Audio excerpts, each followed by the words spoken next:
cordial saludo. En esta ocasión me encuentro con la maestra Laura Andrea Correa. Ella es actual docente del área de Ciencias Naturales del grado quinto del Colegio de la UPB de la ciudad de Medellín.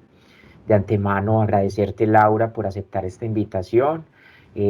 La entrevista tiene un propósito, consiste en indagar sobre tu experiencia pedagógica, así como tus concepciones frente a la diversidad en la escuela y el abordaje que de esta realizas en el escenario de práctica. Entonces, bueno, es oportuno que comencemos hablando de tu experiencia docente. Cuéntame, ¿hace cuánto ejerces como maestra? ¿En qué instituciones has tenido oportunidad de laborar? Bueno, buenas tardes. Muchas gracias pues por esta entrevista que me place mucho poder contribuir como a estos procesos formativos y académicos, ¿cierto? Con esta entrevista.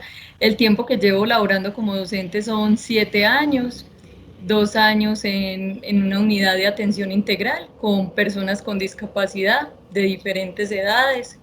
Era una atención pues muy personalizada también y en Amagá. Entonces, esa unidad de atención integral en el municipio de Amagá.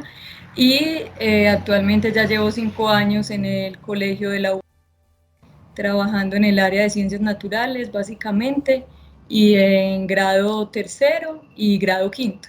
Como se ha visto en los últimos años, existe un interés especial frente a la inclusión educativa como un paradigma educativo contemporáneo. Este tipo de educación, bien sabemos, reconoce y promueve la diferencia, entendida como una riqueza humana y cultural. Para ti, Laura, ¿qué tan importante es la inclusión en la agenda educativa de una institución escolar? Bueno, yo creo que para todo docente debe ser fundamental todo proceso que tenga que ver con la inclusión, ¿cierto? Porque los estudiantes de todas maneras están inmersos en una sociedad donde van a encontrar eso, ¿cierto? Donde van a encontrar un sinnúmero de personas a medida que van creciendo, a medida que van avanzando, y el hecho de reconocer la diferencia desde un proceso de inclusión, de respetar al otro, y de entenderlo, ¿cierto? De ponerse en el lugar del otro, puede favorecer el respeto, la tolerancia y la convivencia, no solo a nivel escolar, sino a nivel humano, ¿cierto? Sino a nivel en todas las dimensiones del ser humano. Bueno, evidentemente la inclusión presenta unos grandes retos para la escuela, particularmente para quienes gestionan la enseñanza y el aprendizaje en el aula, o sea, los docentes. Uno de esos retos consiste en la atención diferencial, o lo que es lo mismo una enseñanza diferenciada, que corresponde a esa variedad de perfiles de aprendizaje, de intereses, de niveles de aptitud de los estudiantes. Pero en la práctica, Laura, ¿ves posible este tipo de enseñanza? ¿Es posible en la práctica esa enseñanza diferenciada? Sí es posible, aunque es difícil por la cantidad de estudiantes que manejamos actualmente, ¿cierto? En un grupo, por ejemplo, de 33 estudiantes, es una cosa un poco compleja, pero sí es posible, ¿cierto? ¿Qué requiere eso? Requiere mayor compromiso por parte del docente, requiere muchas claridades al momento de abordar un área, o sea, claridades en qué, en que el docente pueda sintetizar de esa área o retomar del área que enseña los elementos más esenciales, ¿cierto? Para poder entonces poner a ese educando en los mismos indicadores de desempeño que los demás, pero en un nivel más apropiado para él, ¿cierto? O sea, sin desconocer la esencia del área. Claro que sí, precisamente eso me llama la atención. Tú como docente de ciencias naturales, que estás en el campo de las disciplinas exactas o de ciencias duras, ¿tú crees que es posible aportar a la erradicación de la desigualdad, la discriminación, la exclusión e incluso la violencia en función de una cultura educativa inclusiva de paz? O si esto tendría que ser una tarea exclusiva de las áreas humanísticas.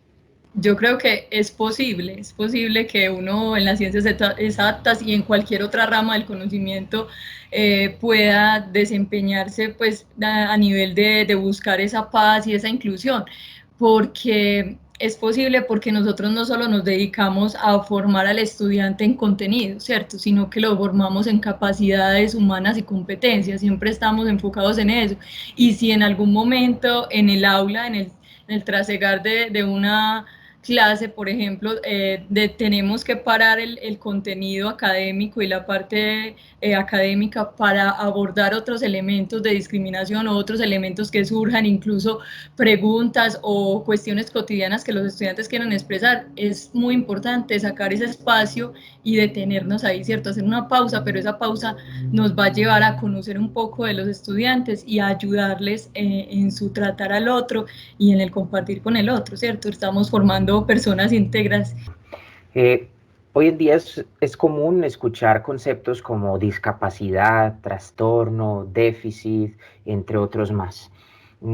Pero siendo sinceros, si llegara a su grupo del 2021 un número significativo de estudiantes con este tipo de diagnósticos, ¿considerarías que sería un obstáculo o una limitación para tu ejercicio docente? ¿O por el contrario, verías en esto una posibilidad de prácticas pedagógicas más creativas?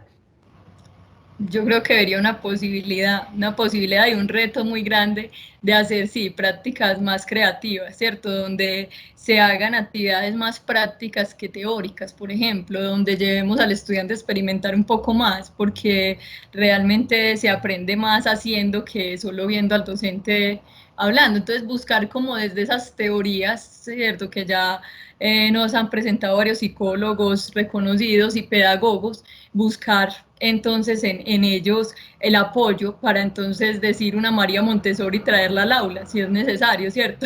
Traer al aula un Piaget y este tipo de gente que quizás en algún momento ellos hicieron unas prácticas también muy particulares, ¿cierto? Con sus familiares o con sus posibilidades del entorno, entonces llevarlas al aula, pero de forma más creativa, ¿cierto?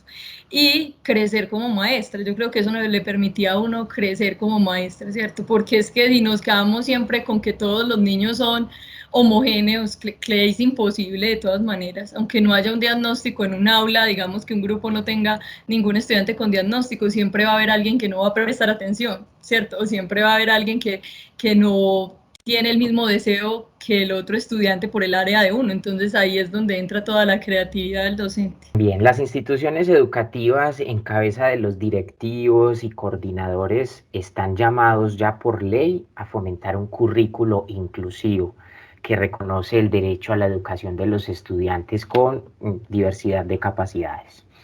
¿Tú qué percepción tienes frente a los procesos de inclusión en la institución educativa donde laboras? ¿Qué avances identificas o cuáles pendientes has logrado percibir? Yo creo que UPB ha tenido demasiados avances a nivel de inclusión, ¿cierto? Porque tiene un derrotero y una teoría muy estructurada, con unas pautas claras de atención, ¿cierto? Con una jerarquía quizás de atención, ¿cierto? Una ruta de atención muy, muy amplia.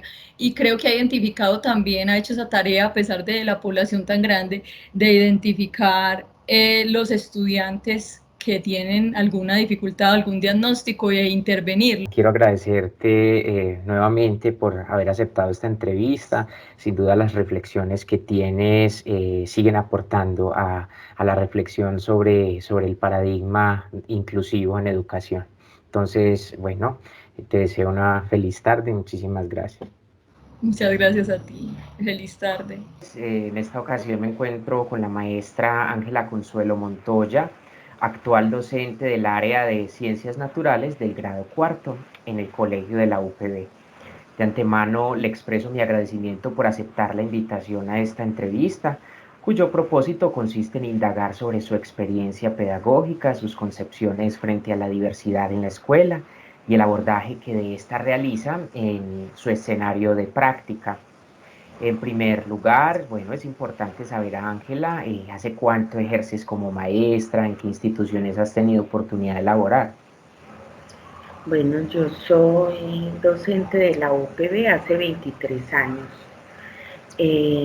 Antes trabajé en otra institución que se llamaba Nuestra Casa. Era un preescolar, ya no existe, ya trabajé 2 veces.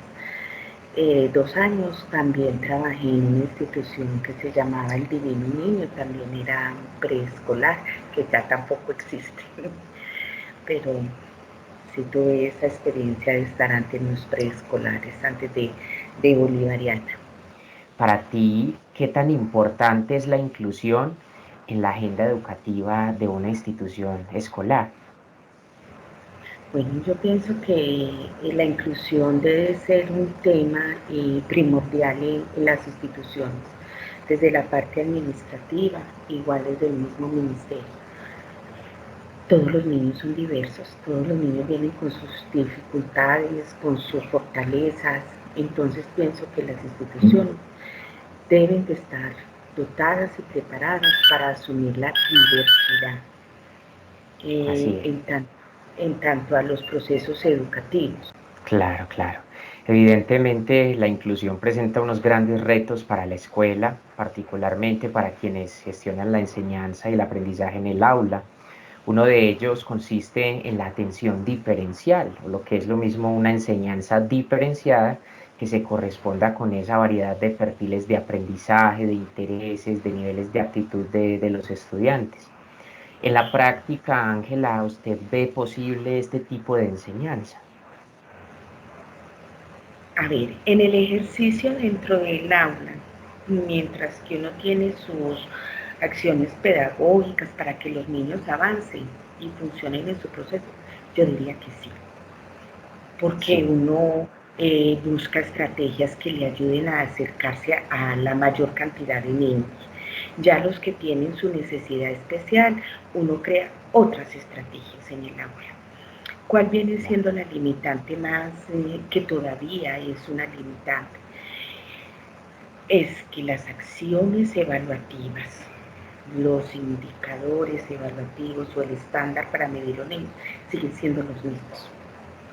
Así a uno desde hace 3 años le vengan diciendo que estos niños pueden ser medidos solo con la media, cuando te llega el indicador, cuando te llega la evaluación física, cuando te llega la guía, te llega con lo Ajá. mismo, porque no están diseñadas de manera diferente.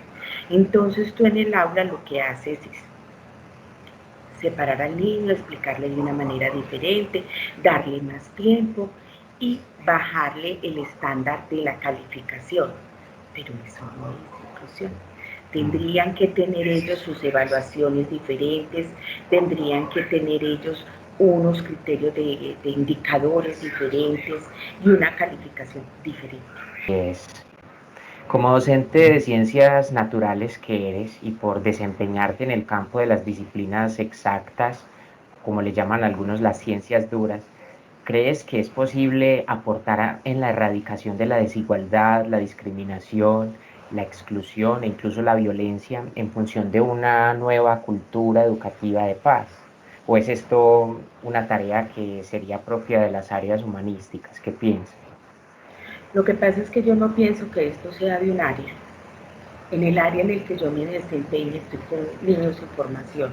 Esto, los procesos de inclusión deben ser inherentes al sujeto en formación, independiente del área que se tenga. Siendo exacta o humanista, tiene que tener, porque es que más que el área, estamos en unos actos de formación donde cada área pone a su servicio unas intencionalidades para el desarrollo del sujeto. No tiene nada que ver con una área específica, no. Es esa intencionalidad que tiene el área, tiene que estar al servicio de la formación del sujeto. En esa medida, al estar al servicio del sujeto, tiene que garantizarle al sujeto que cognitivamente y formativamente el sujeto se logre su máxima expresión. Si llegara a tu grupo en el siguiente año un número significativo de estudiantes con estos diagnósticos, ¿lo considerarías un obstáculo o limitación para tu ejercicio como docente? ¿O por el contrario, verías en esto una posibilidad de prácticas pedagógicas más creativas? Bueno, es un deber ético recibir estos niños con la misma acción pedagógica que tengo que tener con los otros niños. Cuando uno se hace maestro para trabajar con todos los niños y sus dificultades. Uno no se hace maestro para tener niños todos parejitos y todos excelentes en su proceso. Esos niños parejitos y excelentes en su proceso ruedan solos. Y realmente las acciones formativas de unos son relativamente para impulsar que avancen a otro nivel. Pero tengo que estar preparada para todos, es una obligación ética.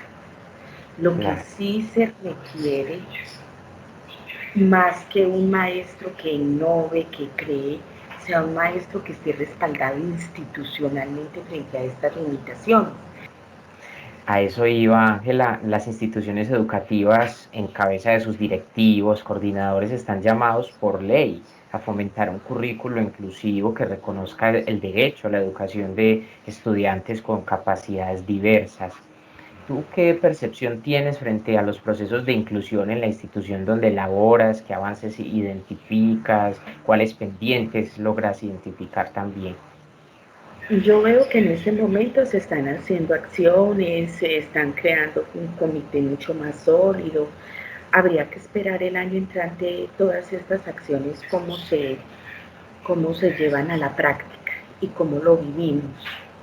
Por lo menos veo con muy buenos ojos que ya está incluido, que ya hay dolientes, como los llamo yo, que están involucradas, que ya se toman de una u otra medida que es el maestro, la familia y la parte administrativa quien tienen que velar por esto. Yo siempre he pensado que son procesos muy difíciles y que el sistema educativo tiró esta bola a las instituciones de una manera irresponsable. Yo me pregunto, cuando nos llegue un estudiante con limitación visual, cuando nos llegue un estudiante con limitación auditiva, yo no estoy preparada como docente para tener un braille, un lenguaje de gestos, yo no lo tengo. Ahí el niño estaría en desventaja y la maestra y los otros niños excluidos porque no tenemos las habilidades para asumir ese reto. Entonces las instituciones en esa medida tendrán que delimitar hasta qué tipo de necesidades educativas especiales están dispuestos a atender. Ángela, yo te agradezco mucho la presencia en esta entrevista, por tus Gracias a reflexiones, ti. tus aportes y te deseo, bueno, que continúes, sobre todo manteniendo ese sentido ético de la educación que mencionabas ahora. Muchas gracias También. por esta Muchas entrevista. gracias, Felipe. A ti muchísimas gracias. Un abracito.